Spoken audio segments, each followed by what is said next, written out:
पहले समझते हैं कर्म असल में है क्या। कर्म मतलब सिर्फ बड़े बड़े काम नहीं। आपने किसी को प्यार से देखा, वो भी कर्म।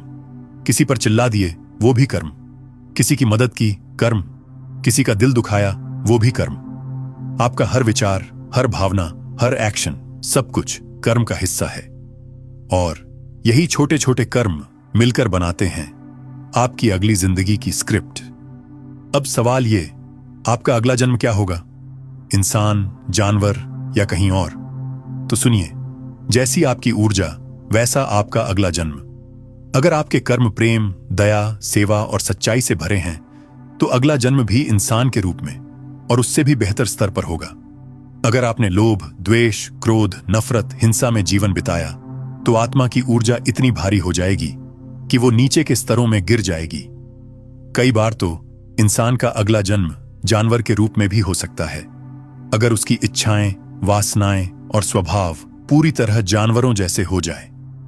उदाहरण के लिए, अगर कोई व्यक्ति सिर्फ खाना, सोना और लालच में ही जीता रहा तो उसका अगला जन्म किसी ऐसे प्राणी के रूप में हो सकता है जिसकी वही आदतें हों। लेकिन यह कोई सज्जा नहीं है, यह एक मौका है सीखने का, सुधारने का, आगे बढ़ने का। कर्म का लॉ बहुत सिंपल है, जैसी ऊर्जा वैसा अनुभव। अगर आपने दूसरों को दर्द दिया तो अगली जिंदगी में आपको वही दर्द समझना पड़ेगा ताकि आप उस पीड़ा की गहराई को महसूस कर सको। अगर आपने प्रेम दिया, सेवा की, माफ किया तो अगली जिंदगी आपको और ऊंचे स्तर का जीवन मिलेगा, जहां आप और ज्यादा लोगों की मदद कर सको और आत्मिक विकास कर सको।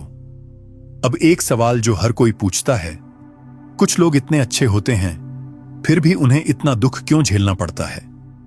सच ये है, कभी कभी आत्मा बहुत पुरानी होती है और वो इस जन्म में कुछ बहुत बड़े कार्मिक डेब्ट को खत्म करने आई होती है। यानी जो कर्म उसने कई जन्मों में जमा किए थे उन्हें एक ही जन्म में खत्म करने का फैसला लेती है ताकि आगे की यात्रा साफ हो सके। ऐसे लोग दुनिया की नजर में दुखी लग सकते हैं, लेकिन आत्मा के स्तर पर वो बहुत बड़ा काम कर रहे होते हैं। अब सबसे जरूरी बात, क्या हम अपने कर्मों को बदल सकते हैं? सुनिए, 100% हां। किसी का भी भविष्य पत्थर पर लिखा हुआ नहीं है। हर पल आप नए कर्म कर सकते हो, नई ऊर्जा भेज सकते हो, पुराने कर्मों का असर कम कर सकते हो। कैसे? अच्छे कर्म करके, माफी मांगकर, और खुद माफ करके, सेवा करके, प्रेम फैलाकर, और सबसे जरूरी, खुद को बदलकर जैसा आज करोगे वैसा कल बनेगा।